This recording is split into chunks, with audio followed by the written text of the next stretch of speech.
In the vast chronicles of biblical heroes, there exists a man whose entire story spans just 2 verses, yet contains one of the most powerful prayers ever recorded. A man who refused to accept the fate handed to him at birth. A man whose bold request to God changed the course of his life forever. His name was Jabez. The ancient scrolls tell us that Jabez was born in sorrow. His very name, meaning he causes pain, was a burden placed upon him by his own mother, who named him Jabez, saying, "I gave birth to him in pain." Imagine carrying that identity from your first breath, one who brings suffering. A name in those times wasn't just what people called you. It was believed to shape your destiny. But Jabez refused to be defined by his name. Jabez's name carried a weight no child should bear. In Hebrew, it means he causes pain, either predicting his future or describing his birth. The text bluntly states his mother named him Jabez because she bore him in pain. This wasn't just a description, it was an identity stamped on him from his first breath. Names in ancient Israel functioned differently than they do today. They weren't merely labels, but declarations. Consider Isaac, whose name means laughter, born to parents who laughed at God's promise. Or Jacob, meaning heel grabber or deceiver, who lived up to his name through trickery. Names often became self-fulfilling prophecies, shaping how people saw themselves and how society treated them. A name like Jabez, tied so directly to suffering, could have boxed him into a life of misfortune. The cultural expectation would have been clear. People likely assumed his name meant something about his character or destiny. Maybe they expected him to bring hardship or believed he was marked by it. Every time someone called for him, they reinforced that identity. Pain, come here. Pain, do this. The repetition alone could have worn him down, convincing him his life would only be defined by struggle. Many in his position might have accepted it, resigned to being what their name declared. But Jabez did something radical. He refused. Instead of allowing his name to dictate his future, he turned to the one power that could redefine it. His prayer wasn't just a request. It was a direct challenge to the identity he'd been given. Imagine the courage that took to stand before God and ask not just for blessings, but to overturn the meaning of his own name. The emotional tension would have been intense. Living under a name like Jabez meant constant reminders of his painful start. Every introduction, every roll call, every legal document reinforced that identity. The name could have become a cage, trapping him in others' lowest expectations. Yet Jabez chose to see beyond it. He acted on the belief that God could rewrite what others had written over his life. This wasn't passive hope. He didn't just wish his circumstances would change. He took specific, bold action by crying out to God. Jabez's prayer spans only 2 verses, yet it fundamentally altered the course of his life. The request appears straightforward at first glance. "Oh, that you would bless me and enlarge my territory. Let your hand be with me and keep me from harm so that I will be free from pain." But each element carries deliberate weight and context. He asked for 4 specific things: blessing, expanded borders, God's presence, and protection, each targeting a different limitation imposed by his name and circumstances. The first request, for blessing, wasn't unusual in ancient Israel. Many sought God's favor, but Jabez's approach differed. He didn't assume blessing would come passively.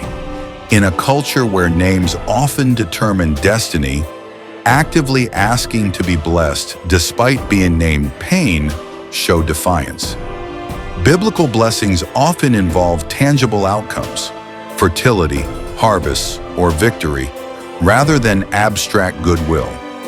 Jabez likely sought measurable change in his daily life, not just a comforting idea.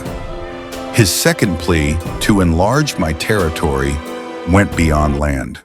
In tribal Israel, borders defined security and legacy. A small inheritance meant vulnerability, while expanded territory signaled God's approval. For someone marked by suffering since birth, this request directly countered expectation. Jabez refused to accept cramped possibilities tied to his name. The language suggests he sought not just physical space, but room to thrive beyond predicted constraints. The third request, let your hand be with me, mirrors prayers of biblical figures facing impossible odds. Moses needed God's presence to lead Israel. David relied on it against Goliath. Jabez, fighting the momentum of a painful identity, recognized he couldn't overcome it alone. Unlike resigned sufferers, he acknowledged dependence while still demanding change, a balance rarely struck by those in hardship. The final request cuts to the core. Keep me from harm so that I will be free from pain. The Hebrew word for harm implies both physical and emotional suffering. Jabez didn't just want relief, he wanted reversal. The phrasing free from pain directly contradicts his name's meaning. Most bearing such a label might pray for endurance. Jabez prayed for exemption. Other biblical prayers share this specificity. Hannah's plea for a child named the exact commitment she'd make in return. Elijah's fire from heaven request left no ambiguity. Vague prayers appear too, like the disciples' generalized cries for help. But transformative ones often pinpoint desires. Jabez's precision reflects understanding that overcoming entrenched hardship requires targeted asks, not hopeful vagueness. Modern parallels clarify the distinction. Wishful thinking says, I hope things get better. Proactive faith identifies what better requires and asks accordingly.